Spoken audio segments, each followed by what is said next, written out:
Hey guys, Comic Book Bob here again, and this is the second film video we're doing today. We actually saw this on Wednesday, but we didn't get a chance to do a video for it. But Doctor Sleep, the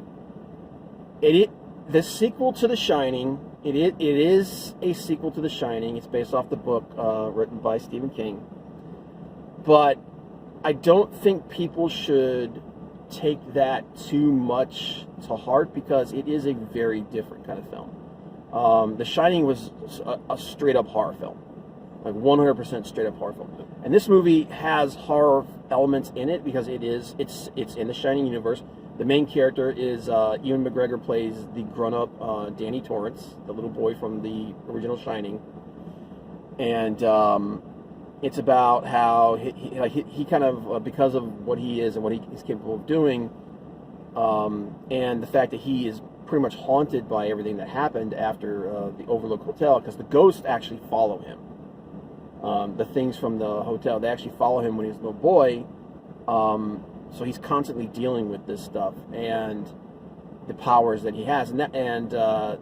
But it's more of a thriller than a straight up horror film. Yeah. Like I said, there are horror elements to it, obviously, because it's in the Shining universe, but it's a very different feeling movie.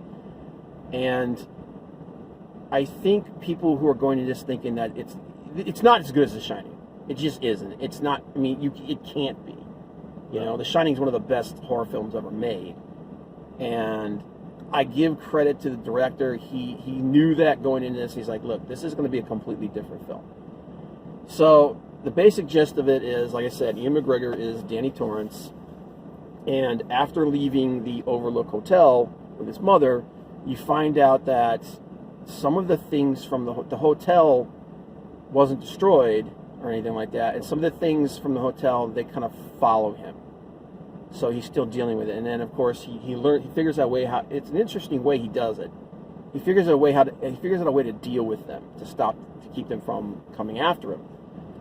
But through the course of time, he kind of starts to emulate some of the elements of his dad. He becomes an alcoholic. He's kind of a bum. Eventually, he runs into, I can't remember the guy's name, but he gets into AA. He starts to rebuild his life. And it's about this time that he develops a connection with a young girl named Abra, who has the Shining as well, but she's even more powerful with it than he is, which is an interesting thing because there's also, you find out that there are other people that have this same gift, but they are predators, and they're led by a woman named Rose the Hat. And what they do is they find people that have the Shining and they feed on them. They basically eat their Shining. Sort of like a vampire. Kind of almost like a psychic vampire almost. And they do this because it helps them stay alive longer. They basically live a long time. It makes them stronger, and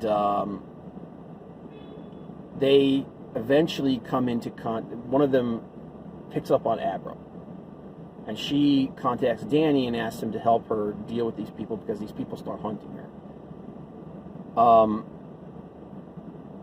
The thing that's cool about this movie is they take the idea of The Shining, like what The Shining is, and they really emphasize, like they really go into detail on what it is, what you're capable of doing with it, and you find out that people have like The Shining is different for different people. Right. Like the one guy, he can use it to sense other people, he can track people with it. The one girl can control people with it, almost like it's a kind of like. It's like ESP. It's different kinds of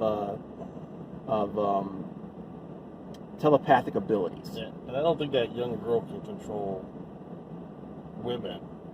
There's only the guys that she's able to control. Because no. Because remember, she tries to use it on the girl. Tried to use it on Rose. Yes. No, she didn't try. No, she tried to use it on Rose because Rose is so strong. It didn't work. But she tried to use it on Abra too. Oh, that's right. So I think it works on whoever she wants it to. But because remember, when she tried to use it on Danny, it didn't work at first either. Right. Okay, so it depends on how strong you are. The thing with Rose was when she tried on Rose the hat is she wasn't expecting it, and that's why she got overpowered. But anyway, the interesting thing, the thing that was coolest about this movie, and there's a lot of fan service in this movie. If you're a fan of The Shining, you're going to see a lot of fan service in this movie. They actually do go back to the Overlook at one point. You see that in the trailer, so we're not giving anything away. Ewan McGregor was really good in this movie. The girl who plays Astrid, I keep saying Astrid, Abra, was really good. I can't remember the woman's name now who plays Rose the Hat. She did really well. The interesting thing about this is unlike a lot of movies where you just have a bad guy who they're just bad, you spend a lot of time with the bad guys in this, and there's no ifs, ands, or buts about it. They are straight up evil, but they're people, you know. It's they get into their motivations of why they're doing what they're doing. You know, they want to live. They just want to live longer. Like the one guy has been around for a long time. Oh yeah, Rose was talking about him. Yeah, with like kings and queens and stuff like, and like he was like a monster of legend. Yep. And stuff like that. So this guy, they've been around for a long time, but they don't live forever. And it's kind of this almost like a Pandora's box. Like once you start doing what they do, you're pretty much screwed. And they live off of killing people with the Shining by absorbing the Shining. They're shining when they're in pain and killing, and torturing, torturing them, and just like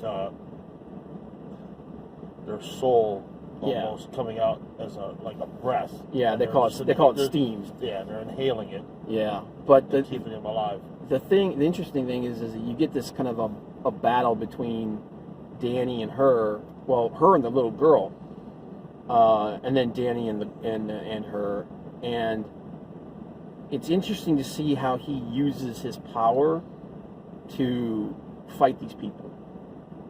So there's a lot of. It's definitely an interesting movie. Now there are parts of the movie that do kind of drag a little bit.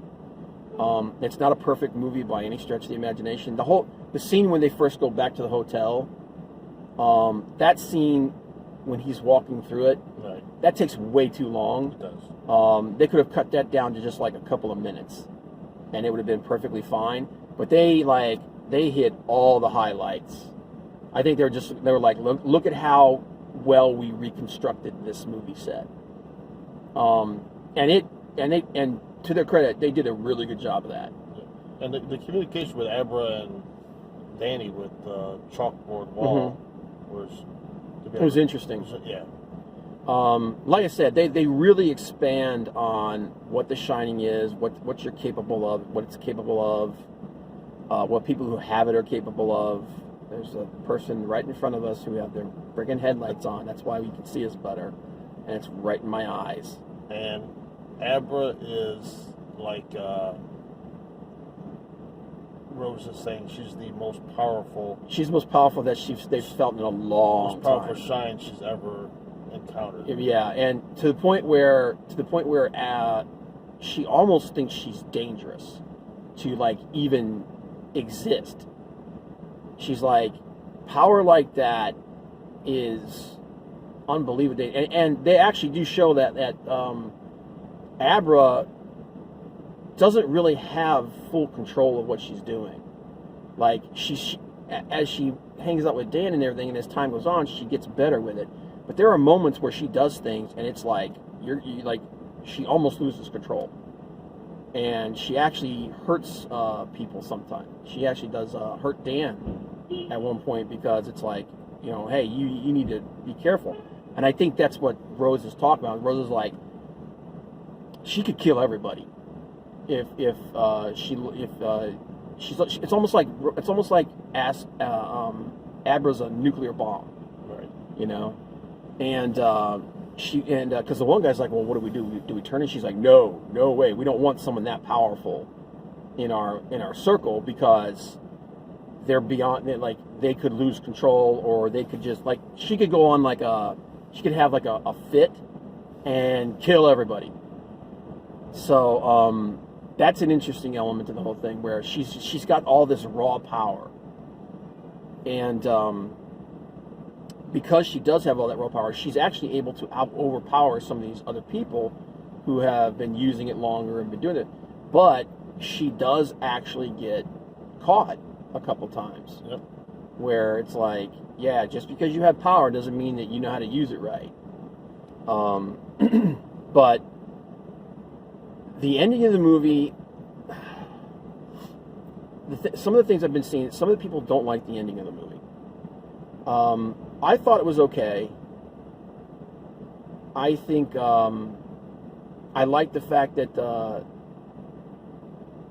this expands, again, it expands on the Shining universe, but it also kind of connects it to the other, the world, the different worlds that Stephen King has created. Yeah. You know, because the way some of this stuff works in this movie kind of harkens back to movies like It and Needful Things and things like that. And some of the things that I can't remember, is it Joe, the guy from the old man, the old black guy from The Overlook, that helped him out in the beginning? Was his name Joe?